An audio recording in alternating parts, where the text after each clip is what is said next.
પાદરામાં પ્રાણી જીવરક્ષક સંસ્થા અને વન વિભાગ દ્વારા મગર અને અજગરનું સહી સલામત રેસ્ક્યુ કરવામાં આવ્યું છે।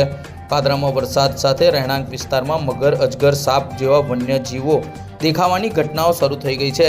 આજે પાદરાના ગ્રામ્ય વિસ્તારોમાંથી વન વિભાગે અને પ્રાણી જીવરક્ષક સંસ્થાએ 7 થી 8 ફૂટનો મગર અને મહાકાય અજગરનું રેસ્ક્યુ કર્યું છે। વન્યજીવ બચાવ કરતી સંસ્થા પ્રાણી જીવરક્ષક સંસ્થા હેલ્પલાઇન નંબર પર ફોન આવ્યો હતો કે સોખડા દરાપુરા વચ્ચે આવેલી નાની નર્મદા કેનલમાં એક મગર દેખાય છે। પ્રાણી જીવરક્ષક સંસ્થાની ટીમ સોખડાથી દરાપુરા ગામ વચ્ચે નાની નર્મદા કેનલમાં પહોંચી મગરનું રેસ્ક્યુ કર્યું હતું।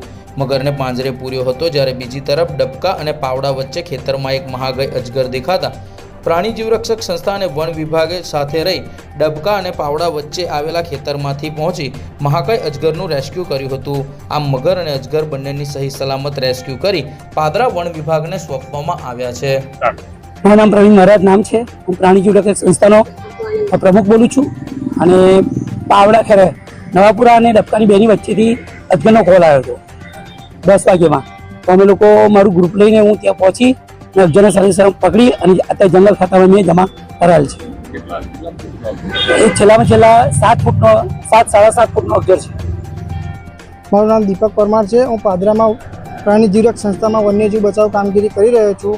અમારી હેલ્પલાઇન નંબર ઉપરથી દરાપુરા સોખડા જતી કેનલ પરથી ફોન આવ્યો હતો કે અહીંયા એક સૂકી કેનલની અંદર 6 થી 6.5-7 ફૂટનો મગર આશરે આવી ગયો છે। અમે વન વિભાગમાં પાદરા વન વિભાગમાં જાણ કરી અને વન વિભાગની ટીમ અને પાદરા પ્રાણી જીવરક્ષક સંસ્થાની ટીમ જોડે રહીને સહી સલામત રીતના મગરને પકડી રેસ્ક્યુ કરી અને પાદરા વન વિભાગમાં જમા કરાવી દીધેલ છે।